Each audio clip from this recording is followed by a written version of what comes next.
Nama Om Vishnupataya Krishna Prasthaya Bhutale Srimate Bhakti Vedanta Swamin iti namine Namaste Saraswati Deve Gauravani Pracharine Nirvishesha Shunyavadi Paśyati Deshatarine Jaya Shri Kṛṣṇa Chaitanya Prabhu Nityananda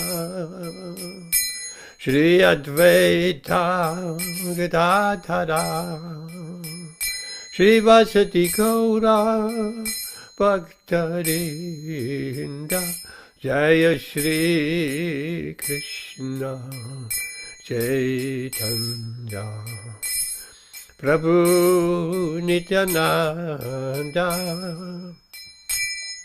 Shri Advaita Gadadhara Shri Vasati Gaura Bhaktarinda Jaya Shri Kṛṣṇa Chaitanya Prabhu Nityananda Shri Advaita Gadadhara Shri Vasati Gaura Bhaktarinda Hare Krishna Krishna Krishna Hare Hare Hare Rama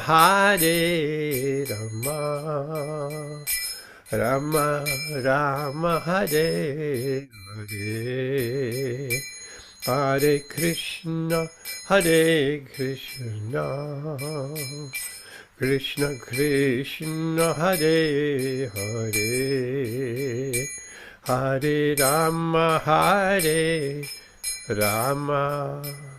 Rama Rama Hare Hare Hare Krishna Krishna Krishna Hare Hare Hare Rama Rama Rama Hare Hare Hare Krishna Krishna Krishna Hare Hare Hare Rama Rama Rama Hare Hare Hare Krishna Krishna Krishna Hare Hare Hare Rama Rama Rama Hare Hare Jaya Gaura Nitai Jaya Gaura Nitai Jaya Gaura Nitai Gaura Nitai Jaya Nitai Sachisundara Nitai Sachisundara Nitai Sachisundara Jaya Nitai Sachisundara Giri Govardhan Jaya Giri Govardhan Giri Govardhan Jaya Giri Govardhan Prabhupāda Śrīla Prabhupāda Jai Prabhupāda Jaya Prabhupāda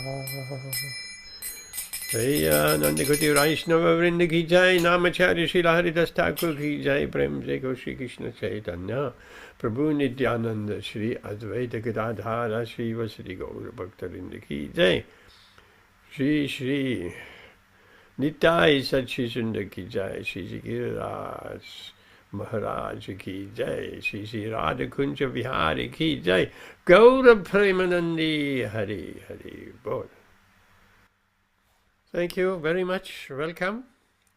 Amit, nice to see you again. Amrita Rajamadachi, welcome. Harry. Hare Krishna, Baranga. Hare Krishna. And Prakash from Delhi. What's your temperatures in Delhi right now, Prakash?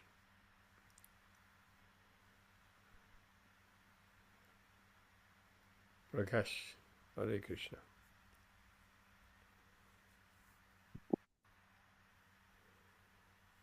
Okay, Harry, you want to pick a Bhagavad Gita verse?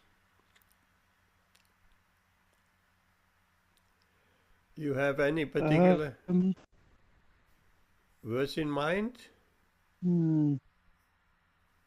I can't say I do off the top of my head, Prabhu. Okay, no problem. Amrita Rajamadachi, why don't you pick a verse of Bhagavad Gita? 5.5, Prabhu. That has my favorite purport. 5.5. Yeah. Okay, let's see what we get. Bhagavad Gita 5.5.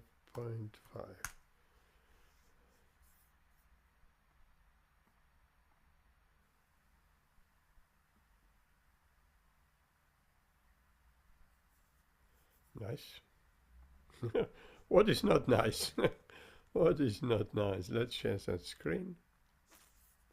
You want to read us Sanskrit? Amit, you need some practice. Okay, Prabhu. Om Namo Bhagavate Vasudevaya.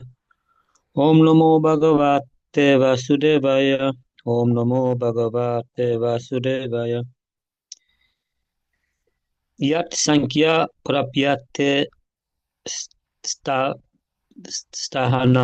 Sthānaṁ, yes.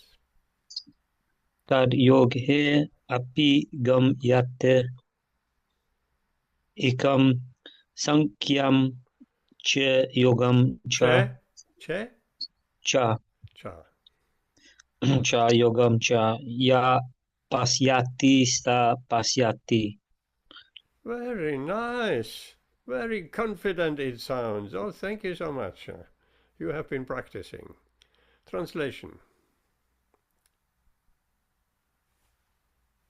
One who knows that the position reached by means of analytical study can also be attained by devotional service, and who therefore sees analytical study and devotional service to be on the same level, see things as they are.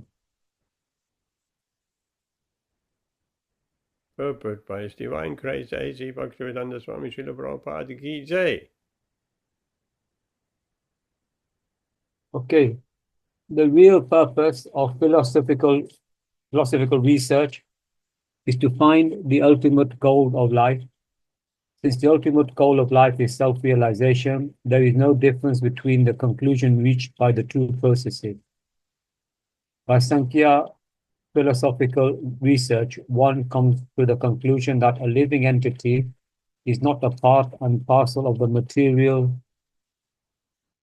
world, but of the Supreme Spirit whole. Consequently, the spirit soul has nothing to do with the material world. His action must be in some relation with the Supreme. When he acts in Kṛṣṇa consciousness, he is actually in his constitutional position.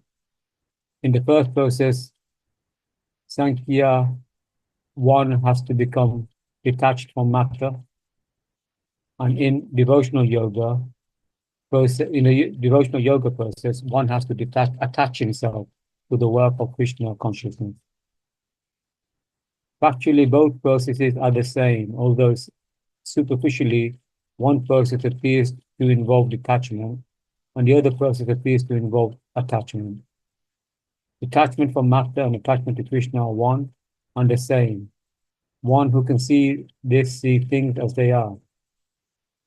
Amagnatimirandasya Kananjana Shalakaya Chakshurunmilitam Yena Tasmai Shri Gurave Namaha Shri Chaitanya Manopishtam Shtapitam Yena Bhutale Swayam Rupakadamayam Dadadi Swapadantikam Vandeham Shri Guru Shri Yudapadakamalam Shri Gurun Vaishnavamscha Shri Rupam Zagrajadham Zahagana Raghunatan Vitam Zachivam Satvaitam Savatutam Parichana Sahitam Krishna Chaitanya Devam Shri Radha Krishna Padan Sahagana Lalita Shubhishakanvitamscha Hey Krishna Karuna Sindhu Dina Bandhu Chagatpate Gopisha Gopika Kanta Radha Kanta Namostute Tapta Kanchana Gaurangi Radhe Vrindavaneshwari Vrishabhanu Suti Devi Pranamami Hari Priye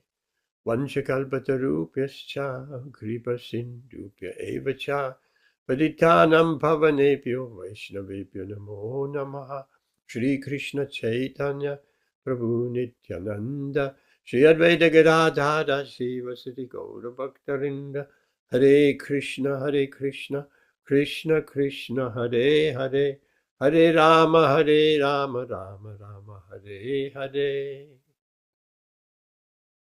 So the translation again.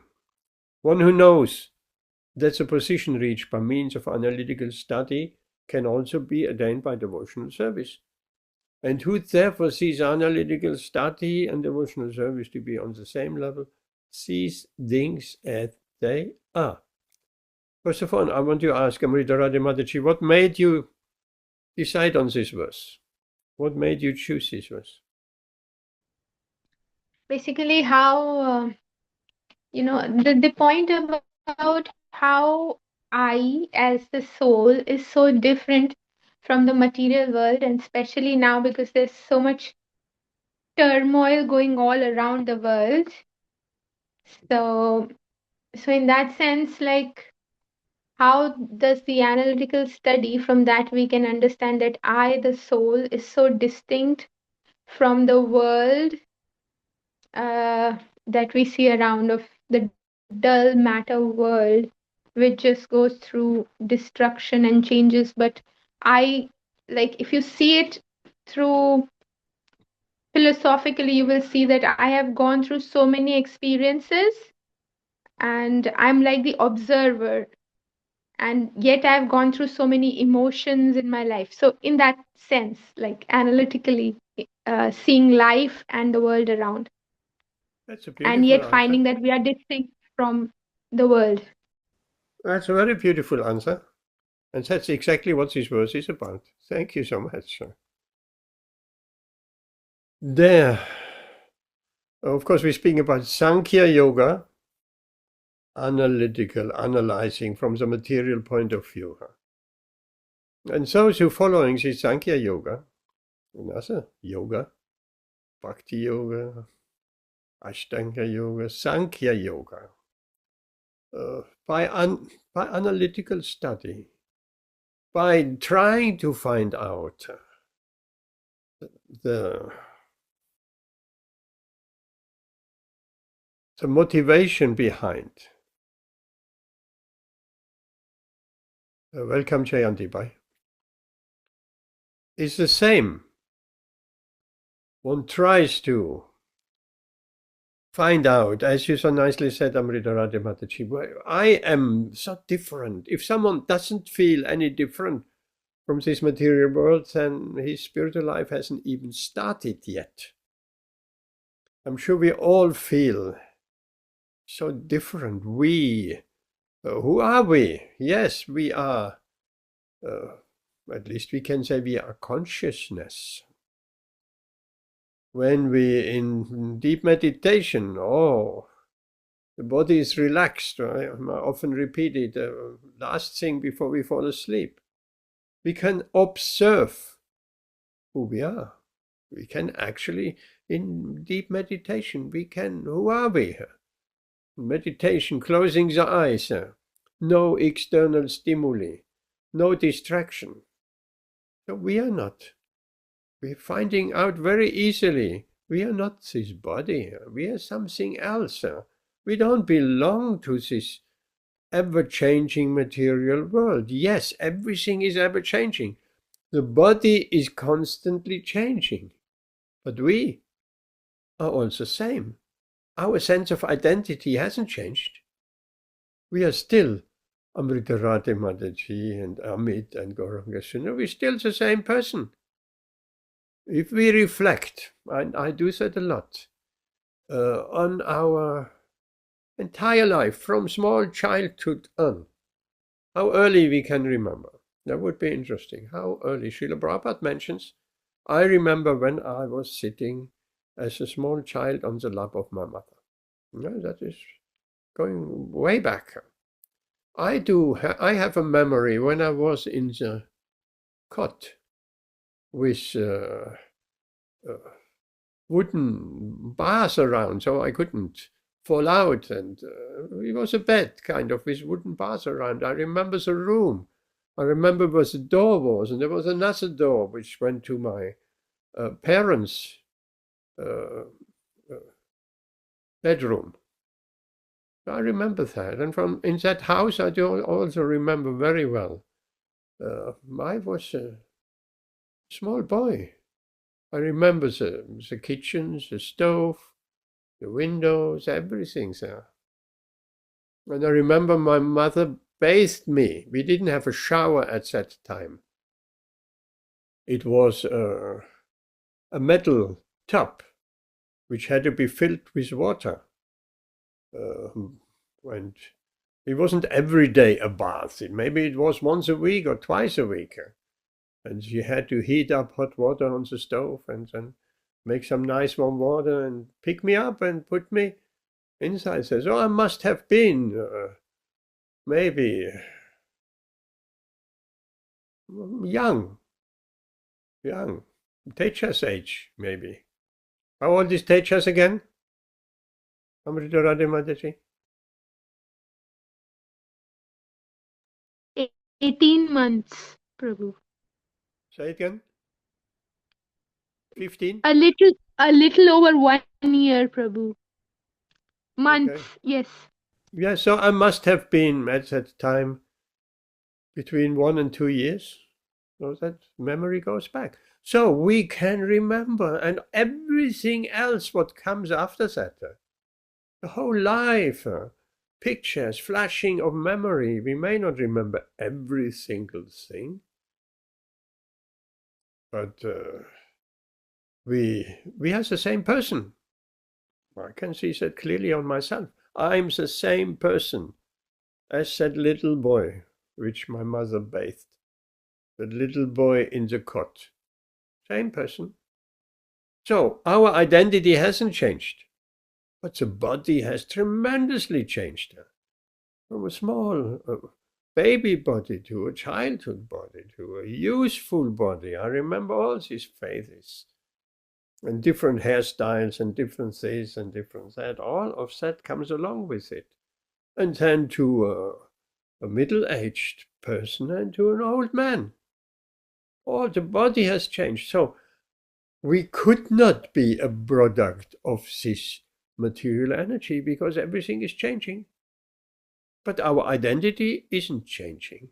Our consciousness isn't changing. So we have to, by analytical study, we have to discern what is material and what is spiritual.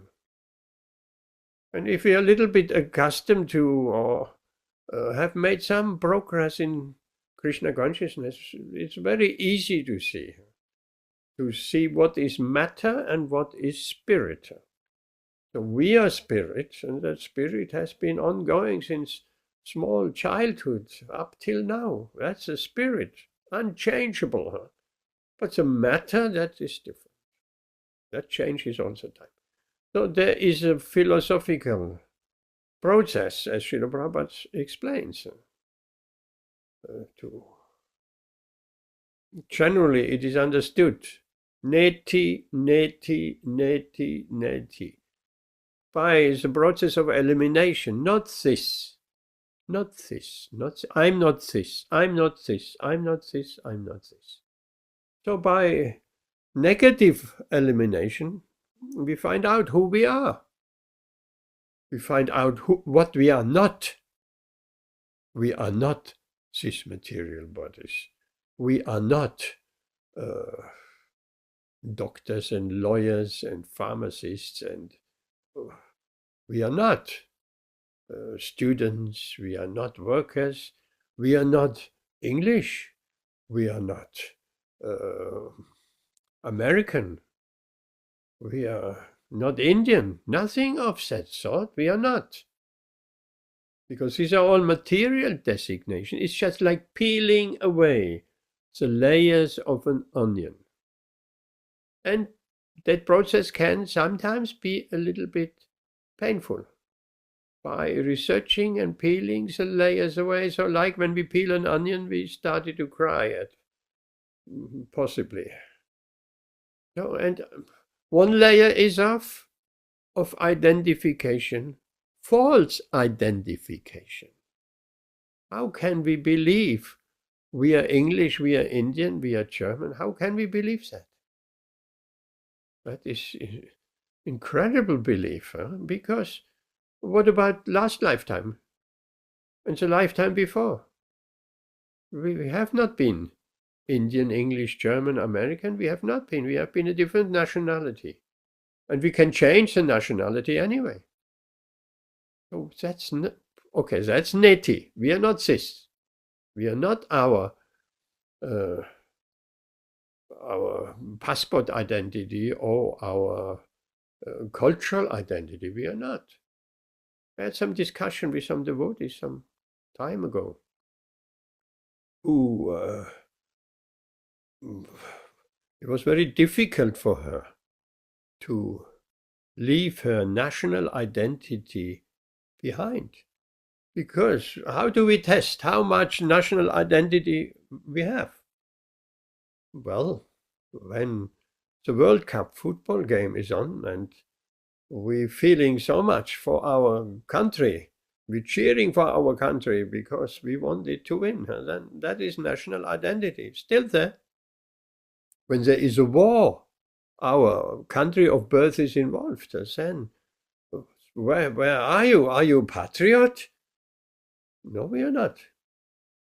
So I explained to that Mataji, I have lost my German identity long time ago. Long time ago. I do remember some incident long time ago. It must have been here in England or in France maybe, where someone understood I was born in Germany, and he made some joke about the Germans. It didn't at all touch me.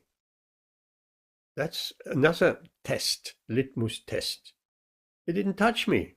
If you're born in India and someone insulting India and the Indian culture and so on, and you feel affected, well, then the bodily identification is still there. If you don't feel affected, then you're beyond that bodily identification. There's a very interesting conversation where Śrīla Prabhupāda criticizes some modern Indian, don't remember what it was. And he didn't say our culture, anything like that, he didn't. He said the Indian culture. So he didn't identify himself with that is our culture. Or a very prime example, cooking. If we speak about recipes in cooking and let's say we are from India, or it could be English. We say we cook like this. We cook like this. Who is we? Who is we? We cook like this. The Gujaratis cook like this. The Punjabis cook like this. The English cook like this. But not we. Who is we? We are not English. We are not Indian. Not German. So I explained to said Mataji, I lost my national identity a long time ago. There was a transition from a German identity to an European, wider context identity, and then somewhere along the line it just disappeared, long time ago. So that is another neti, not this, not this. That philosophical research is a long, long path, because we have to eliminate what we are not to come to the point to find out what we are. Or Śrīla Prabhupada writes, the real purpose of philosophical research is to find the ultimate goal of life. So anyone who has a philosophical mind, he wants to find out who I am. Through that sāṅkhya process of neti and elimination, he will also get there, but it seems to be a long, long way. Śrīla Prabhupada gives a very nice example. When you want to find out who is my father, Prakash left, okay. When we want to find out who is my father, we can ask around. We can, by the process of neti, not this, not that, we find out, are you my father? No. Are you my father? Are you my father? So we can find out in the whole village, in the whole town. We can make a philosophical, not a philosophical, an empirical research in the whole country, or throughout the whole world, throughout the whole universe, by elimination, not this, not that, neti. And eventually we will come and find who our father is. But that's a long-winded way. There's a shortcut. Why not ask your mother? She's the authority. So also within the philosophical context, we just can ask the Shastra. We can ask our spiritual master. We can ask the Vaishnavas, in particular more advanced Vaishnavas. Who are we? That's a very shortcut. We don't have to eliminate one item after the next, neti.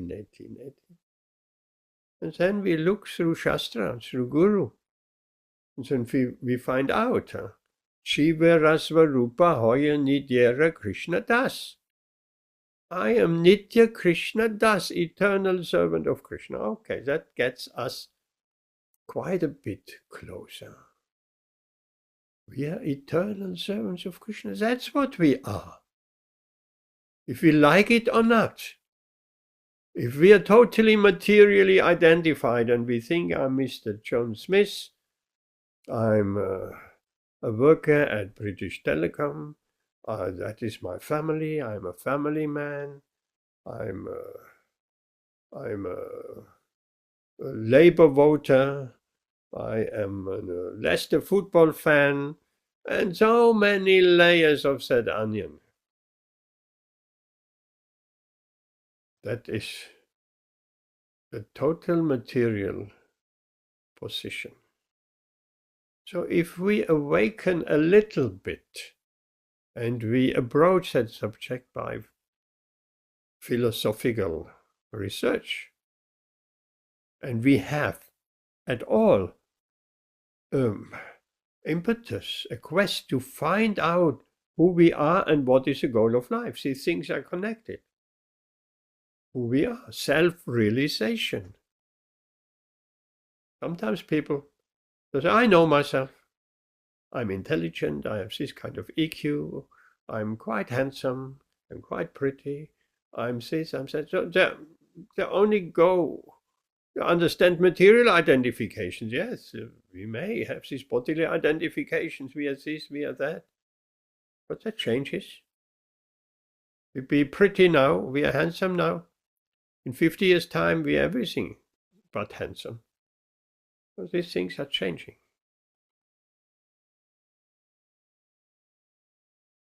So Śrīla Prabhupada says, this process of sāṅkhya, philosophical search, it will lead us eventually to the same result, by detachment.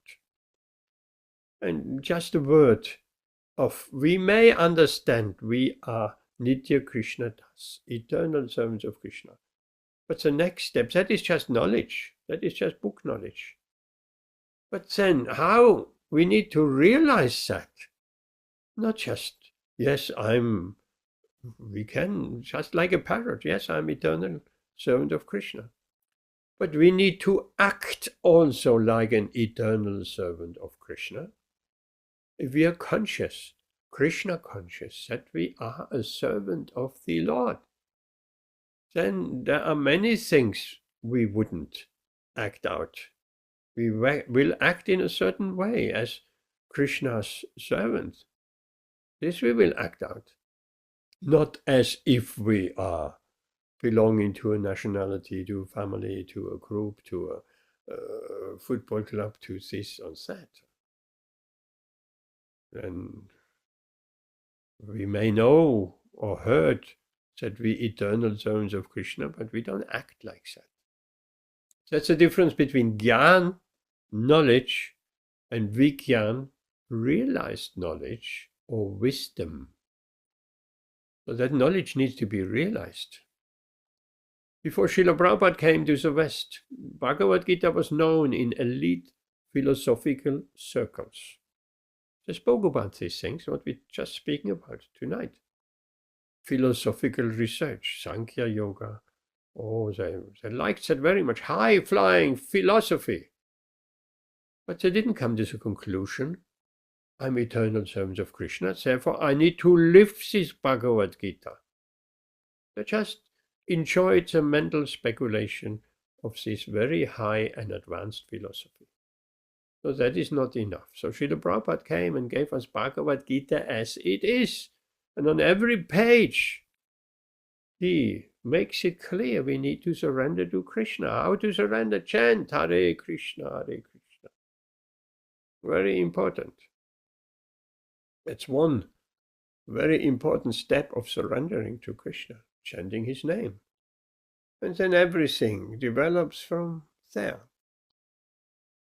So, contrasting that Sāṅkhya philosophical approach, which is detachment, like again the layers of the onion, detachment, and not this, not that, until we come to the core. Hare Krishna Vijay. Then the bhakti yoga process, or Kṛṣṇa consciousness, is quite different.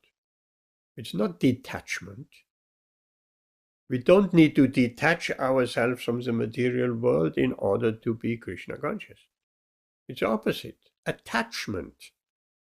But the goal is attaching ourselves to Kṛṣṇa. Then automatically, if we are attached to Kṛṣṇa, our detachment from this material energy will automatically happen. Automatically. We don't need to first detach ourselves so that we can attach ourselves to Kṛṣṇa. No. We attach ourselves. We don't even think about detaching ourselves. Of course, we think about, at the beginning, there are 4 principles we need to detach ourselves from: meat eating and fish and eggs and illicit sexual connections and gambling and speculation and intoxication. So we need to detach ourselves from these 4 pillars of material life. That we need to do. But actually we need to attach ourselves to Kṛṣṇa. Then these detachments will automatically happen. It will become very easy. So more we get attached to Kṛṣṇa, so easier it will be to let go of our material identification. And we could wonder why Śrīla Prabhupada speaks so much about our false identification, because it is so deeply rooted in us since many millions of lifetimes, that we are this material body. And those who understand we are not this body, they're still identifying with the mind. It's more subtle. Huh? But we are not the mind either. How to prove that? We are not the mind. I mean, we proved we are not the body because we can remember who we are with 2 years old, 1 year old, and all the way along goes this red thread till today, and we are the same person, but the body has changed. So obviously we are not the body. What about the mind? We can observe our mind. I give you the example before. In meditation, we can look at our mind. Last thing at night, we're laying in bed, the body is not moving, so we are not distracted by the body. We are not distracted by the senses. We may even close our eyes. It's similar to meditation in an asana. We're looking at our mind. That's a good exercise. I would recommend to anyone. Get the body relaxed, get the senses shut off, close your eyes. Don't be distracted. And look what thoughts are produced by the mind. It's a constant, it's like a fountain. A fountain is constantly putting water into the air. So the mind is just like that, constantly. Pictures and even emotions and all this is all coming seemingly from nowhere. That's the mind is producing all this due to different samskaras, due to different impressions in our mind for many millions of lifetimes. But we can look at that mind like a movie. What an interesting movie. We take the position of the observer. Like we're watching a movie on TV, in the cinema. We take the position of the observer. We're looking what's happening on the screen. We know we are different from what's happening on the screen. So we can look at the screen in the same way as we can look at the mind. The mind is that screen. But unfortunately, when we look at the cinema screen, and a very capturing movie is being displayed, we identify with a hero. We're getting completely caught up in the movie. Certain people suddenly they're starting to cry. They're starting to laugh. Tears flowing down their eyes when something happens to the hero. That's utterly amazing. It's just some light on a screen. And people, we start tears coming down. Why is that? Because we identify, we're getting into the identification of all of that. That's why. It's the same with the mind. We're identifying with all the mind's different concepts and ways of enjoyment. The mind can also enjoy. It's not only the senses are enjoying. That's a low enjoyment. That's the senses, the smells, the taste, and so on, they're enjoying. But actually the senses are not enjoying. The senses are just a portal which leads to the mind, the enjoyment. When we eat some nice food or see something beautiful or walking through nature, that enjoyment is happening in the mind, not in the eyes and not on the tongue. Without the mind, any amount of very delicate food on the tongue will not register. The mind is like a big computer. So we need to come to that next step of realization. We are not the body? Yes, okay, clear. We are not the mind. We are not this mind. We are the observer. We can observe the mind. In the cinema, we are the observer. We are not the character in the movie. We are not in the movie. We are sitting on our seats and we are just observing the movie. So this kind of detachment will help us to understand who we really are. So we are consciousness.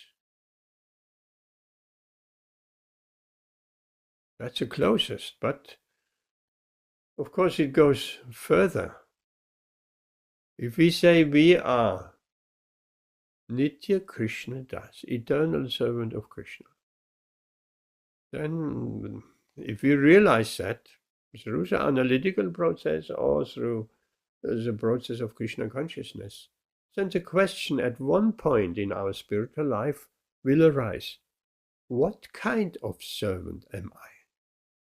We want to know. What's my spiritual identity? Of course, it is needless to say we are neither the mind, but we are neither the intelligence. Neither. Neither we are the false ego. False ego means our material ID. All this is what we have discussed. All these different types of ID we're carrying around with us. We need to shed it. So, who are we? What kind of servants are we?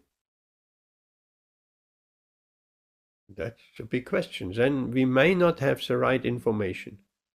What kind of servant could I possibly be?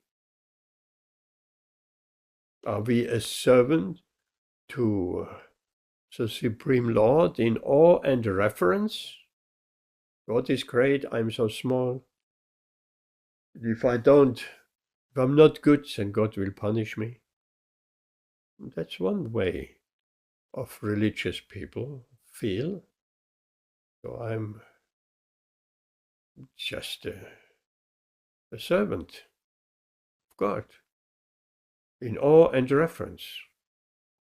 In the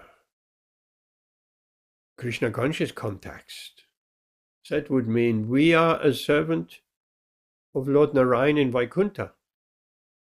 We want to be a servant of Lord Narayan in Vaikuntha, we can achieve that.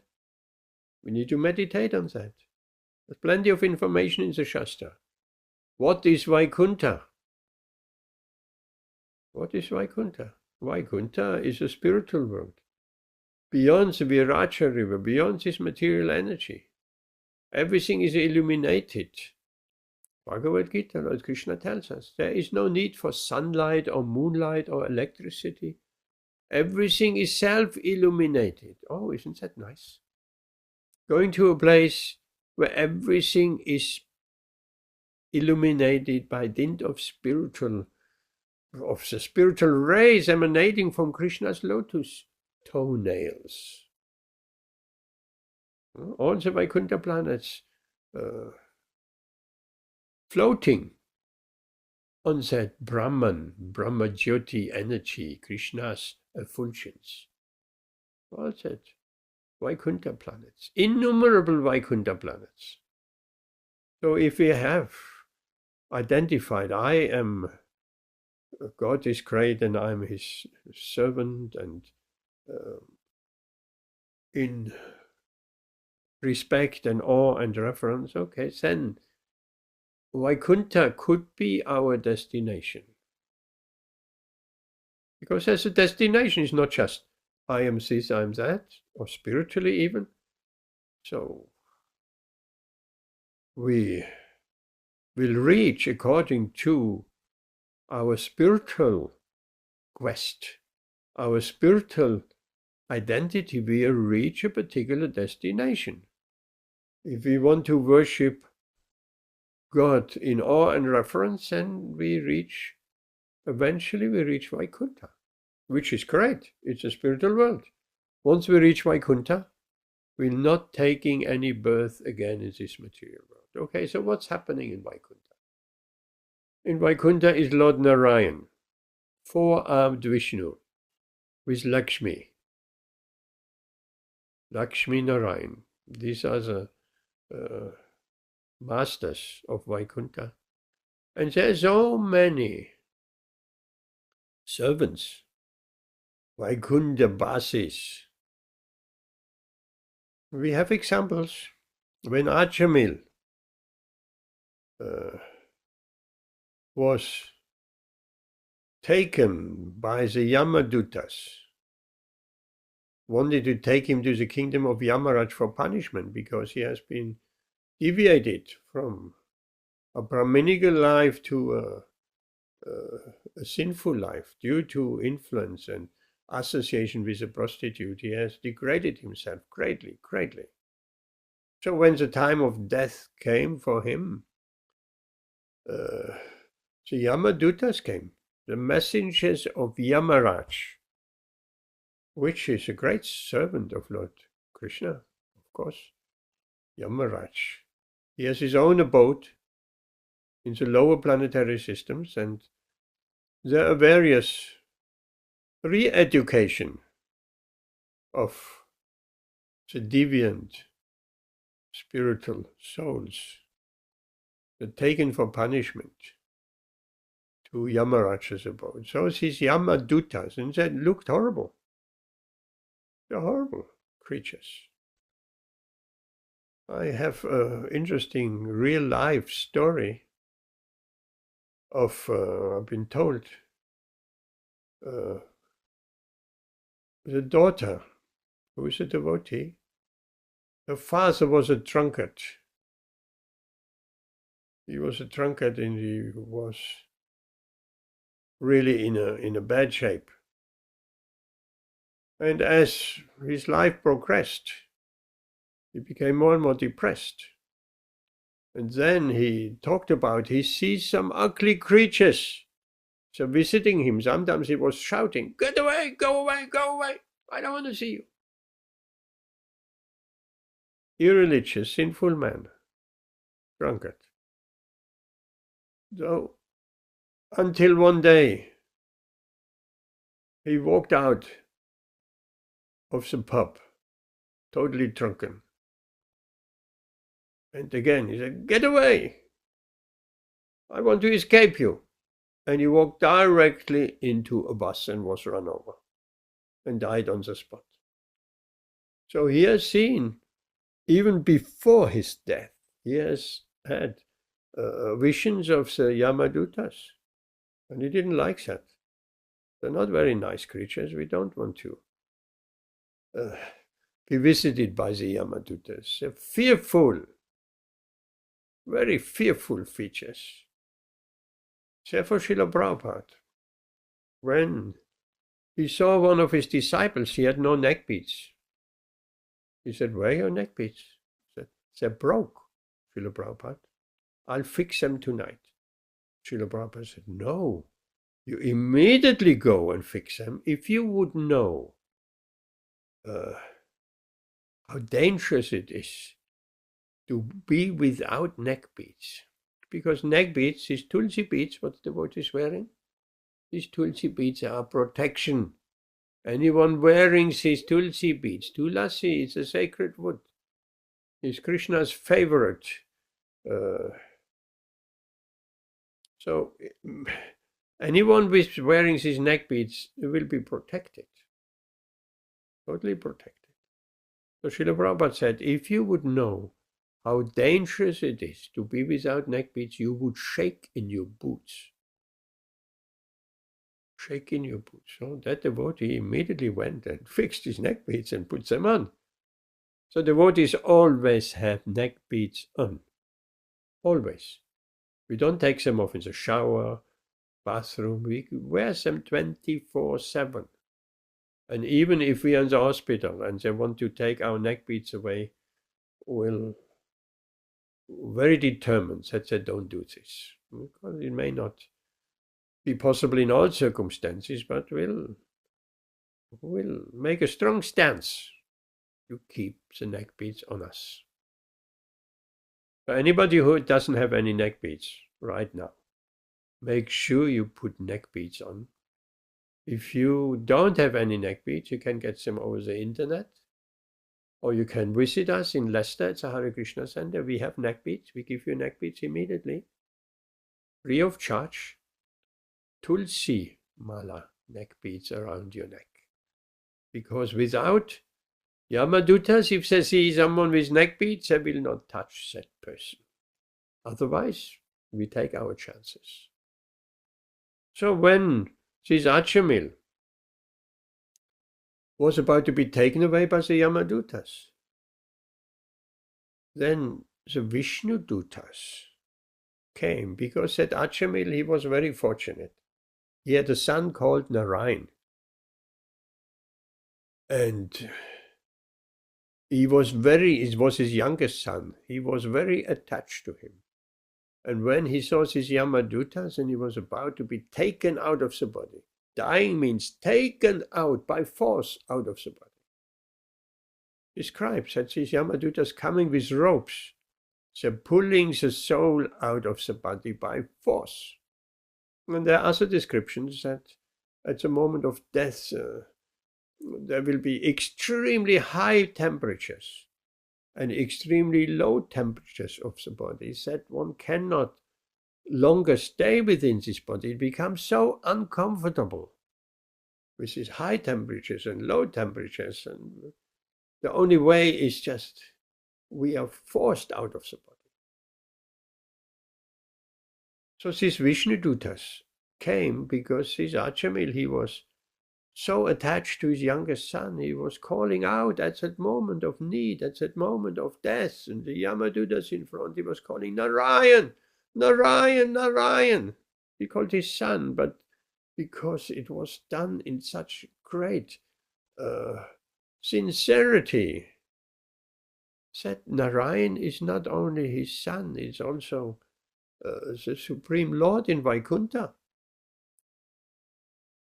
So Lord Narayan in Vaikuntha, immediately he sent his messages to Vishnudutas down and said, stop the Yamadutas. And there was a whole discussion why and what is right, what is wrong. And the argument was the Yamaduta said, this man has been sinful throughout. He belongs to us.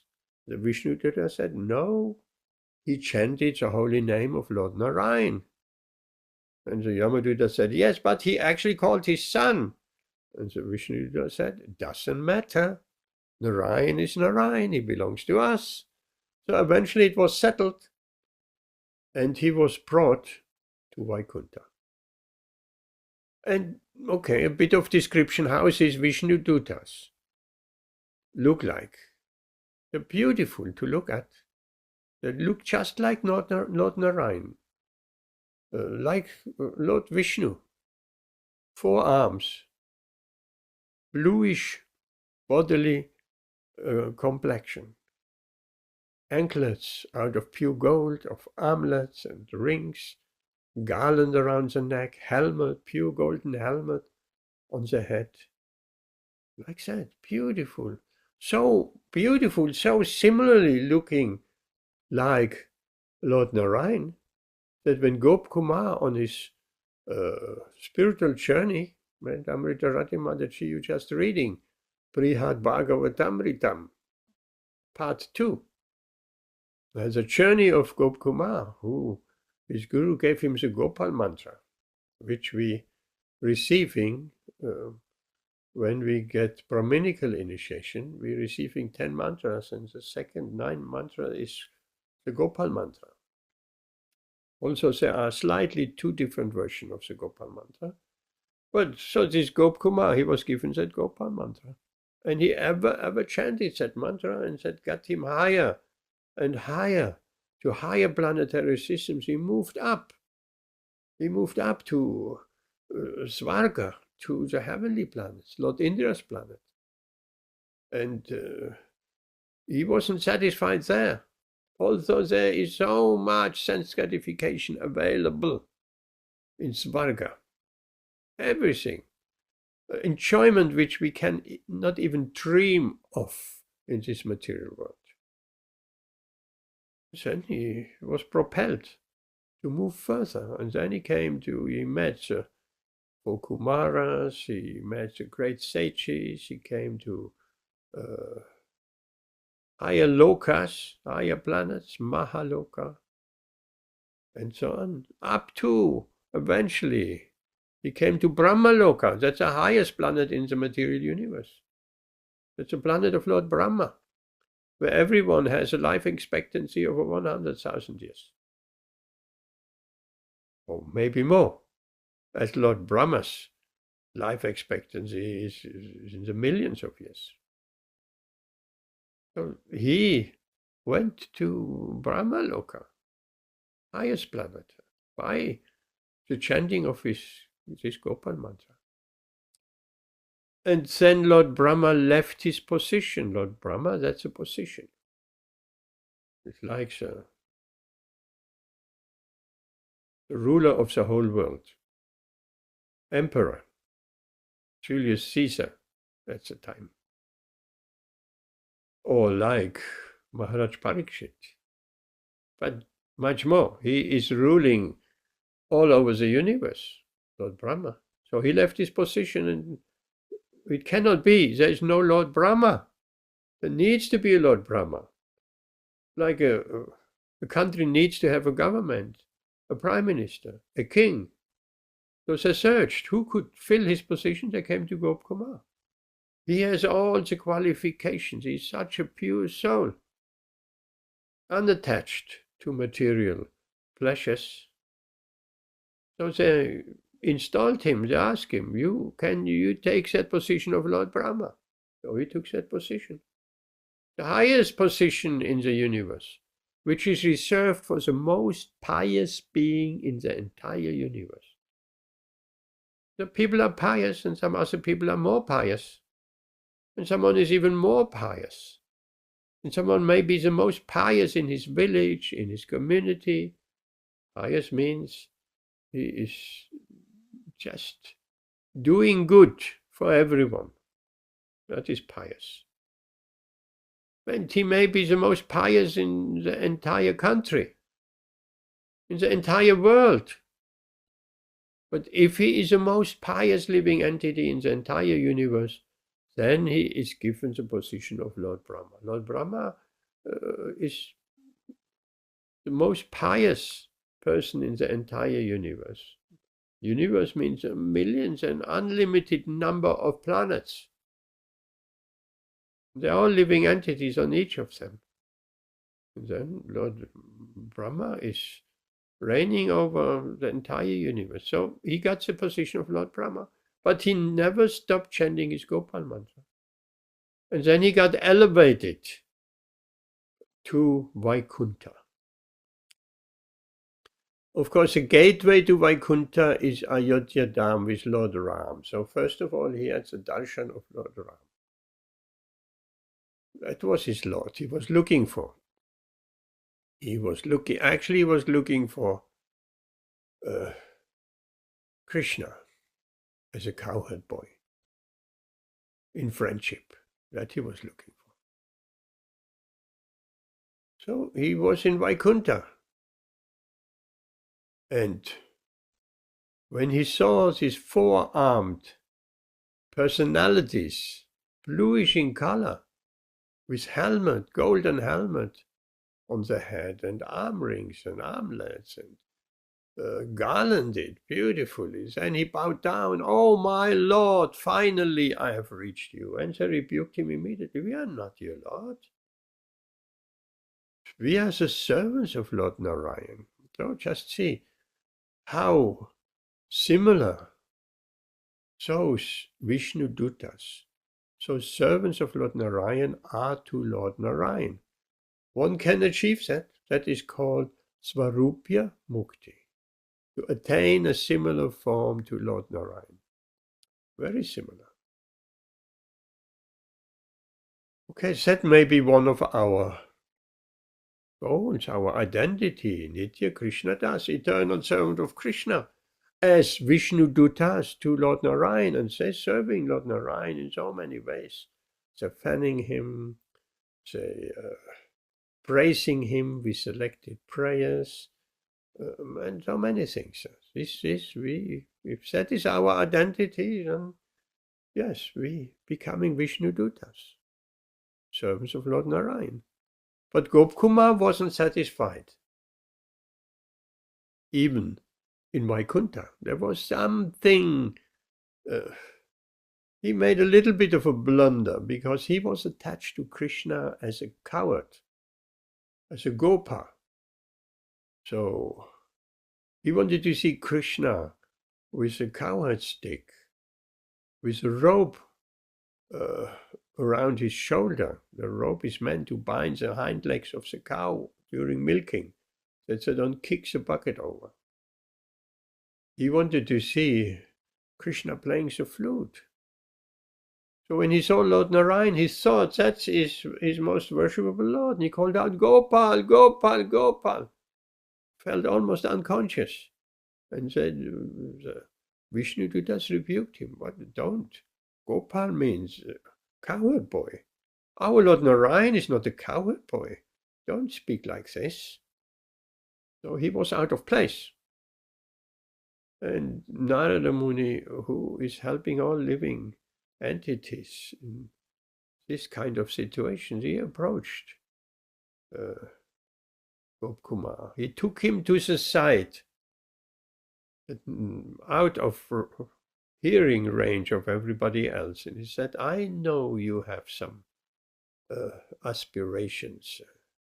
I know your aspirations. Why did he take him to the side? Because not Narada Muni knew there is something higher than Vaikuntha, but he didn't want to disturb the Vaikuntha Vasis. They thought that they have achieved the highest possible position a living entity can achieve, but there is something higher.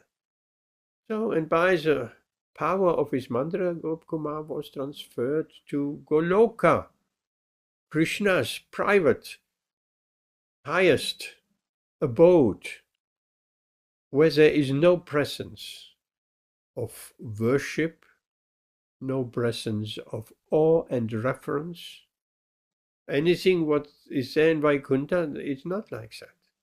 So what is then present in Goloka? In Goloka there is friendship amongst Krishna and the Gopas, the Sakhas.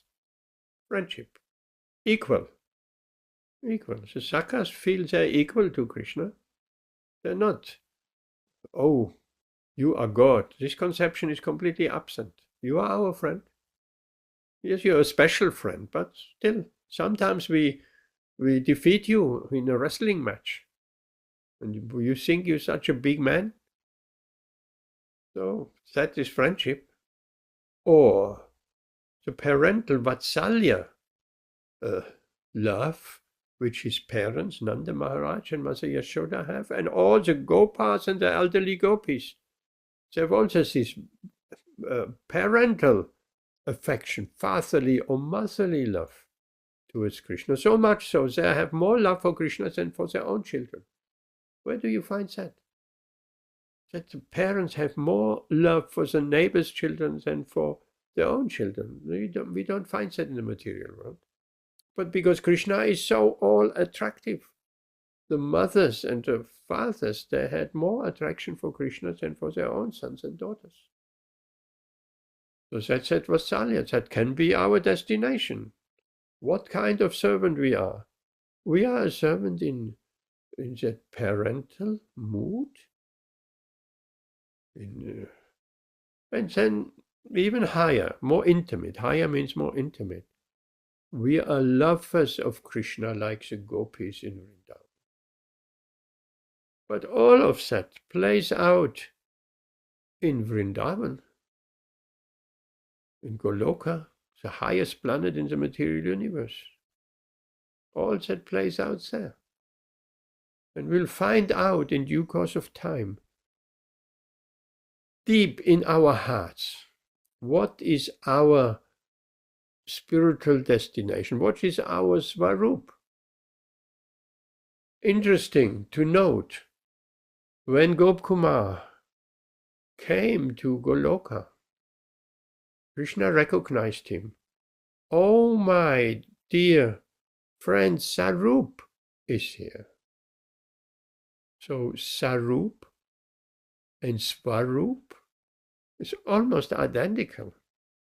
This Gopkumar, he had found his Svarup, his original spiritual form, as a cowherd boy, as a Sakha. That was his identity. So we have come a long way from who are we? We are not this body. We are spirit soul. We are eternal servants of Krishna. We are a servant in Vaikuntha. We are a servant in Lord and Master relationship. We are a servant in friendship. We are one of the friends of Krishna.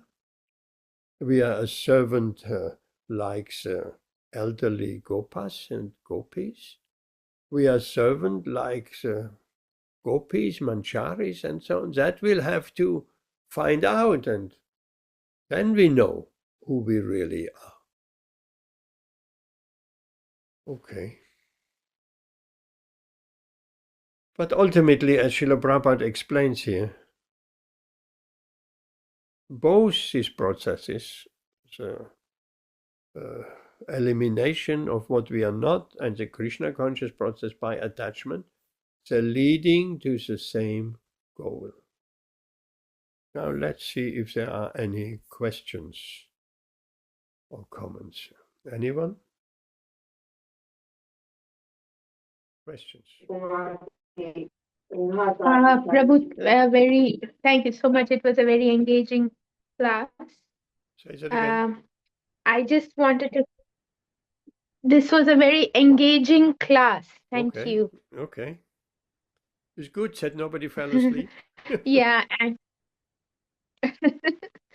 also, Prabhu, I really liked the example of watching a movie and starting to identify with the actors or the hero, basically. To this point, I wanted to add that there's a book by Vishwanath Chakravarti Thakur, Madhurya Kadambini. I read a translation of it by Deenbandhu Prabhu, and Deenbandhu in Vrindavan, that, he made a translation of Madhurya Kadambini? Is that Deenbandhu? Yes, Prabhu, it's available on Kindle. And yes, Prabhu, the same Deenbandhu Prabhu. That's beautiful. I didn't know that. He made it. Yeah, so basically in that book, I read that right now or before we begin our yogic practice, which could be bhakti yoga or Sankhya yoga as per this purport. So before we begin, we strongly identify with this material world. We think in terms of, bodily designations like I'm an Indian, I'm a woman, I'm a mother, like that. And now I have started to practice Vaishnavism or Bhakti Yoga. So that's when we begin our bhajan kriya.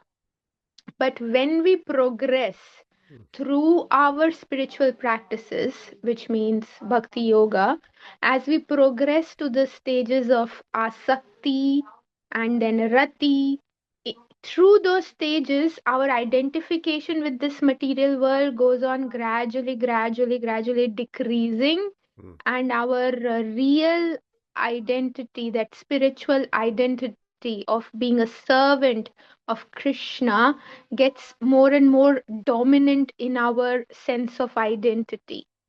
So I was connecting this to the purport that we discussed today.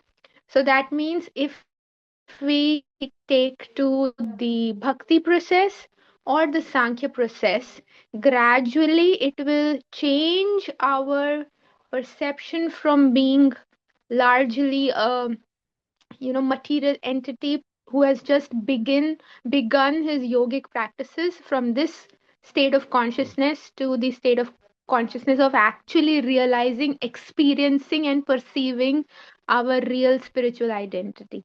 This is what connection I made from your talk today. Yes, that's beautiful. Yes, that's beautiful. Huh? Identities do change.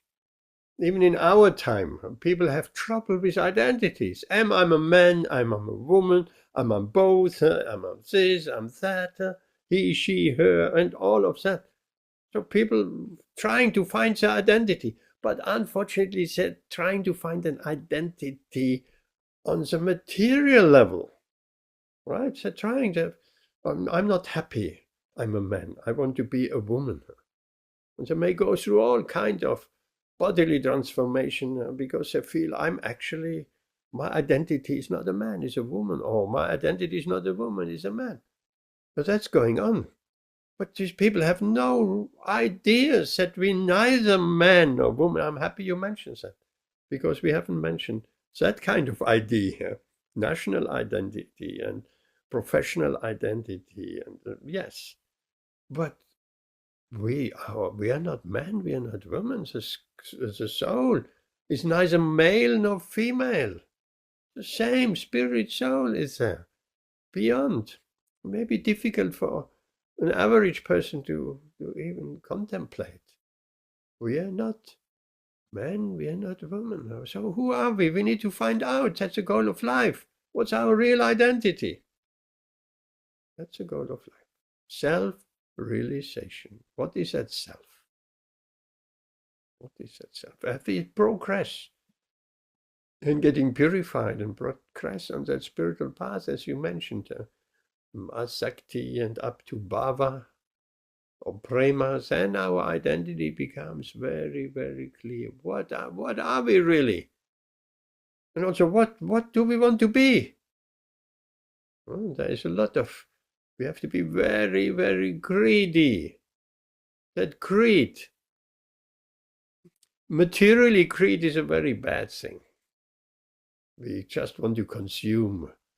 Greedy, that person is greedy. He has so much money and he just wants to all hoard it for himself, or he's greedy after food, he's greedy after this, after that, after reputation. But that material greediness is a very bad quality, negative quality. But there's also spiritual greed. We all have some greed because we want to become Krishna conscious. So there is a bit of greed involved, but that greed of finding out what kind of servant we are, then that greed comes in. That's very important, and that's a good thing, because that spiritual greed will propel us further and further, and we will eventually develop an affinity for a particular type of service. It's just a natural affinity towards, how do we find out this natural affinity? Towards one of the rasas which are available, from neutrality to shantaras, to dasyaras, servant master, to sakyaras, friendship, to vatsalyaras, parental affection, to madhuryaras,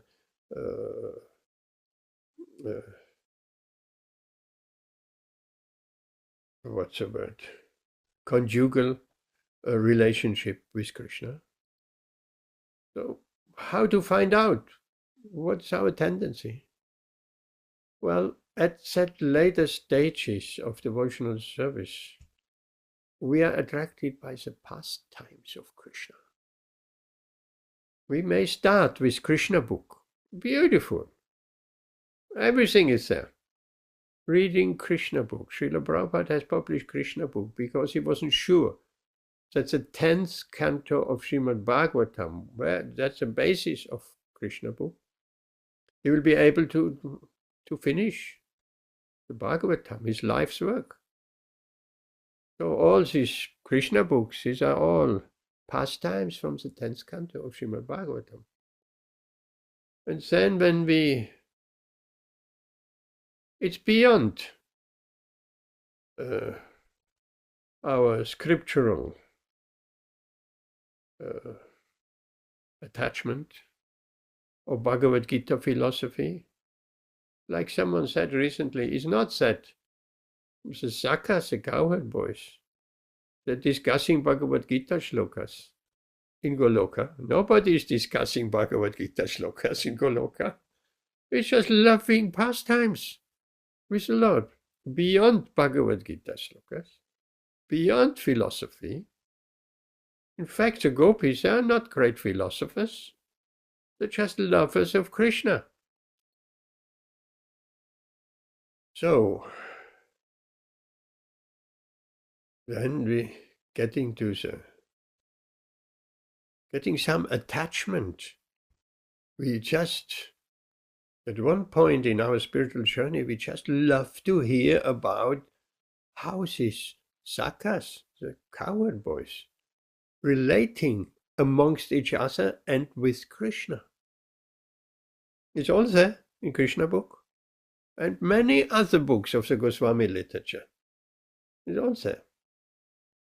or how the gopis love, there is at great length in the 10th canto of Bhagavatam, how their love is exhibited, and the intensity of their bhavas, of their feelings. It's all about feelings. Everything starts from feelings. That we must understand. Everything starts from feelings. Even in this material world, everything starts from feelings. Why we have become a family, man, woman? Why? Because we want to taste that feeling, how it is to have a husband, to have a wife, we have little children running around, and we want to taste that. Somehow or other, that we have an attraction to taste that feelings, even in the material world. That feelings of being rich, the feelings of being a doctor, a lawyer, a controller, or this and this and that. So everything is governed by feelings, and we have developed a certain feeling for some material situation that will propel us to come to that situation either in this life or in the next. So in the spiritual world, everything is governed by feelings also. So we'll have to discover, when we get greedy to hear about the pastimes, the Sakya pastimes, or the Madhurya pastimes, or the Vatsalya pastimes of Kṛṣṇa and his devotees, and we develop a certain attraction for a particular kind of relationship with Kṛṣṇa. And then our journey goes on and on and on. And it becomes very obvious. And not only that, suddenly, as we explained last week, suddenly we get into association of advanced devotees who are in that same mood, who fan our feelings. That's very interesting. It didn't happen before when we weren't ready. It all of a sudden we are ready for exploring what kind of a relationship I have with Kṛṣṇa.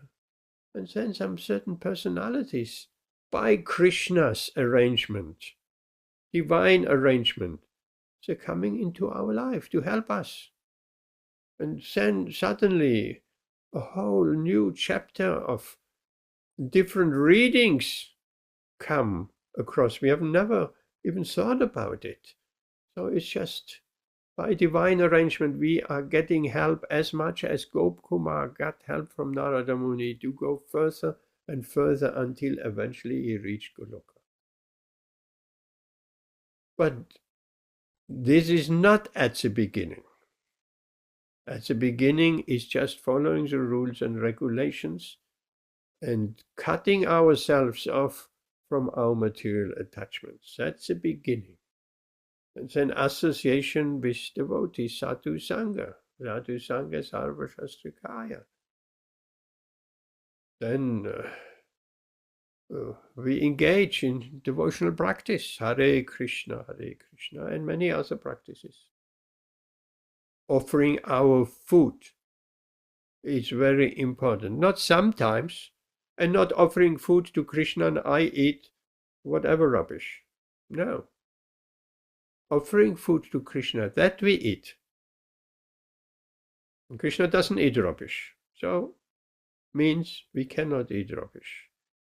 We have to offer it to Kṛṣṇa what is offerable, what will please Kṛṣṇa, and then we take the remnants of that as prasadam. So that is a beginning. And then is a long road of anartha nivritti, of clearing. The clearing stage is clearing our mind from millions of lifetimes of samskaras, of material impressions. Clearing. How to clear it? Again, by the positive attachment process of being attached to Kṛṣṇa, hearing about Kṛṣṇa, discussing about Kṛṣṇa, thinking about Kṛṣṇa, chanting about Kṛṣṇa. Then by that process and positive Spiritual input will filter out all. How does it work? We're losing the taste. Simple as that. We're losing the taste for material enjoyment. Also, that material tendency to some small degree carries on even up to the stage of bhava, spiritual emotions. It's not just 1 minute to the next, it's all finished. Okay, I left my material life behind completely. No more material attraction, nothing in my mind, clear, clean. Gradually, it will fade away because we're finding something much, much better, and we're getting attached to that much, much better, and we're suddenly losing all the taste of all our material identifications. We're losing the taste. No taste in there. Then we're coming to the higher stages, which cannot be artificially imitated. No point. It will come in due course of time when we are properly purified. Then automatically it will come. Automatically the association will come. Kṛṣṇa makes arrangements how to go further, like Gopkumar. Kṛṣṇa made arrangements. Radharani made arrangements, in fact, that the Gopkumar got the right idea. Okay, any other question? We're running already out of time. Harry, any questions? I did write down some questions. I was taking notes. Okay. So I said, you are very dear to us, all of us, and you that's very always kind have of you. very intelligent questions. So I said that obviously Kṛṣṇa says in obviously this verse that both renunciation and action, lead to the same goal. But my question revolves around how we know which path is truly right for our svabhava. So how do we distinguish between renunciation on the one hand and escapism, or between sincere action and spiritual betrayal? I ask because I'd say that I struggle to feel like I live sincerely in the world as it is, but can that struggle itself be a part of devotional life, or is that merely an excuse to escape our duty? That's what I wrote down. Yes, generally struggle is a part of spiritual life. It's a struggle from the very beginning. It's a struggle. Suddenly we are accustomed to so many sinful activities. We're coming from backgrounds of meat eaters and this and that. We have enjoyed cakes with eggs for most of our life, and so it's a struggle at the beginning. So, as it is explained, to go on that spiritual path, it's like walking on a razor's edge. How difficult it is to walk on a razor, a sharp razor. One moment we're going left, next moment we're falling right. And Kṛṣṇa makes allowances, I shall say. And Śrīla Prabhupāda made allowances. Due to our material conditioning, he was not very surprised if we don't keep from day one on the path and never deviate. That's not to be expected, because our conditioning is so strong, our material conditioning, that we falling down left and we falling down right. What to do if we deviating from the path? Immediately get back on. Immediately, so sooner so better, back on the path. No point of even feeling guilty. That's a Christian concept. Why feeling guilty? It happened due to material long attachment and exposure to the material energy. That's granted. But we must try sincerely. And it's not an excuse. Definitely, it's not an excuse. We take it lightly. Because there is a difference between accidental fall down, accidentally deviating, accidentally breaking a principle due to our many, many lifetimes sinful activities. Accidentally. Maya tricked us again. It can happen. Maya is very clever. She finds an opening, like water. If there's a little opening somewhere, like I have a problem here, water comes through the roof. The roofer was here, he fixed it, and still sometimes some water drips by the window. So water finds a little crack to come in.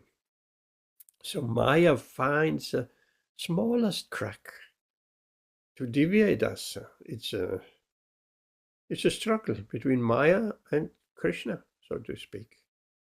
So therefore we are warned to be vigilant, to be more and more focused on Kṛṣṇa and not to give Maya an opening.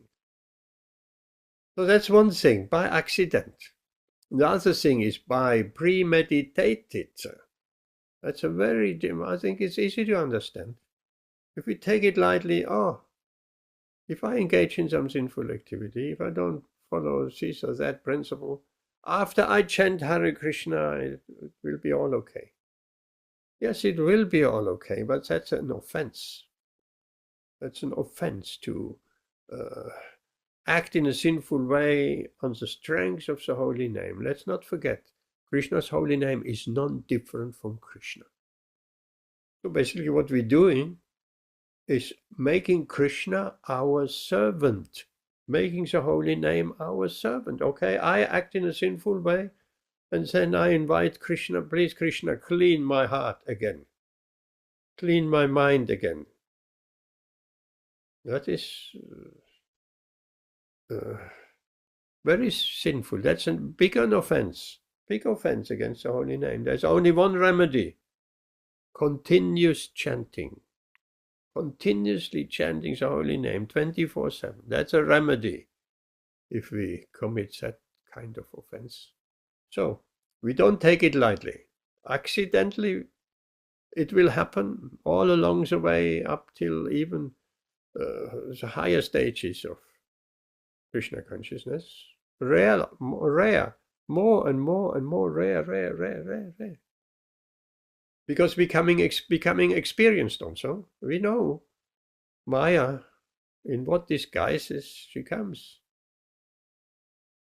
Śrīla Prabhupāda said, a devotee doesn't even act sinfully in his dreams. Oh, that's a tall order. The dreams are just coming. So even in dreams we have to be very careful, because they're influencing our life also. So more we become advanced, and we have no dreams where we transgress the rules and regulations. So big difference, accidental or premeditated. Does that answer your question? Yes, thank you, Prabhu.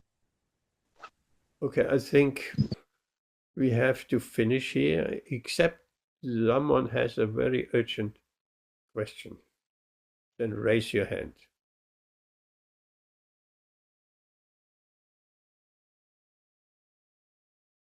Okay. So we stop here for tonight. Thank you very much. It was very nice, such a big meeting. Ame Damritarade Ari Jayanti Bhai Vijay. Hare Krishna. If you feel someone else in your circle of friends and family members would benefit from hearing how to make spiritual advancement, then bring them along, invite them. The link is always the same. Give them the link.